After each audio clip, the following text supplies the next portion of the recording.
দর্শক এই বিষয়ে আরো খবর জানাতে খুলনা ও বরিশাল থেকে যুক্ত হচ্ছেন আমাদের সহকর্মীরা। শুরুতেই যাচ্ছি বরিশালে, সেখানে আছেন সহকর্মী সাইফুর রহমান মিরন। মিরন, বরিশালে চিকিৎসা সেবা কার্যক্রম স্বাভাবিক আছে কিনা, কি পরিস্থিতি দেখছেন?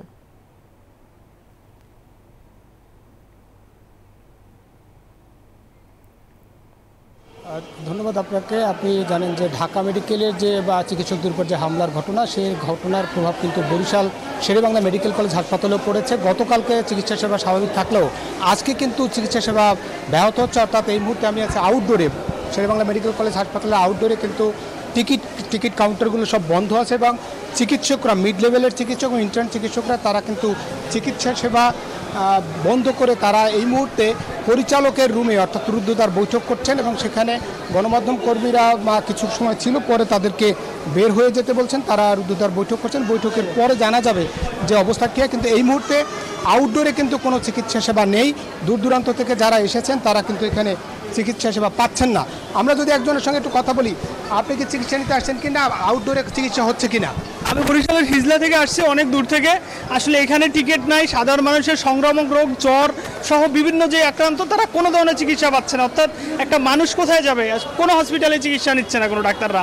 এই অবস্থা আমরা অন্তর্বর্তী সরকারের কাছে খুবই চাই যে তারা আইন শৃঙ্খলা বাহিনী দিয়ে যারা দোষ করছে তাদেরকে বিচার করুক। একই সাথে সাধারণ মানুষের দ্রুত হচ্ছে যে যেন এই চিকিৎসাটা দেওয়া হয়, সেইটা হচ্ছে আমরা চাই। কারণ হচ্ছে যে আমরা যেমনটা বলছিলেন যে সাধারণ মানুষ এসে যেহেতু চিকিৎসা পাচ্ছে না, চিকিৎসা না পেলে তারা কোথায় যাবেন? ভরসা তো মেডিকেল কলেজ হাসপাতাল, সেখানে যদি চিকিৎসা না হয় তাহলে কোথায় যাবেন?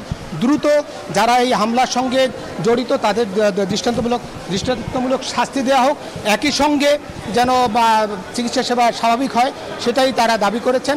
এবং চিকিৎসকরা এই মুহূর্তে যেহেতু বৈঠকে বসেছেন, বৈঠকের পরে জানা যাবে পরবর্তী সিদ্ধান্ত। এই ছিল আমার কাছে বরিশাল শেরেবাংলা মেডিকেল কলেজ হাসপাতাল থেকে চিকিৎসা সেবার সবশেষ খবর।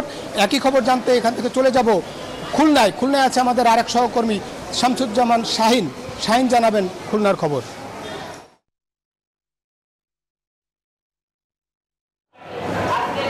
ধন্যবাদ মিরন। আপনি বরিশালের যে চিত্র তুলে ধরেছিলেন, এখানে একটু ব্যতিক্রম। সেটি হলো যে বহির্বিভাগ এবং জরুরি বিভাগ, খুলনা মেডিকেল কলেজের বহির্বিভাগ এবং জরুরি বিভাগের চিকিৎসা সেবা কিন্তু অব্যাহত আছে এবং এখানে যে ভর্তি যে রুগী আছে তাদের চিকিৎসা সেবাও কিন্তু অব্যাহত রেখেছে। এই মুহূর্তে ইন্টার্ন চিকিৎসকরা তারা হাসপাতালের সামনে তারা বিক্ষোভ এবং মানববন্ধন করছে, বিক্ষোভ সমাবেশ করছে। আমরা একটু কথা বলবো এই বিক্ষোভে অংশ নেয় এখানকার যে চিকিৎসকরা আছেন, ইন্টার্ন চিকিৎসক, তাদের সাথে। আচ্ছা, এই আপনাদের যে দাবি কর্মক্ষেত্রে নিরাপত্তা এবং দোষীদেরকে গ্রেপ্তার ইতিমধ্যে করে ফেলেছে সরকার, তো তারপরে আন্দোলনটা কেন? আসলে দোষীদেরকে গ্রেপ্তার করলেও আমরা এখনো মিডিয়াতে দৃশ্যমান কিছু পাইনি।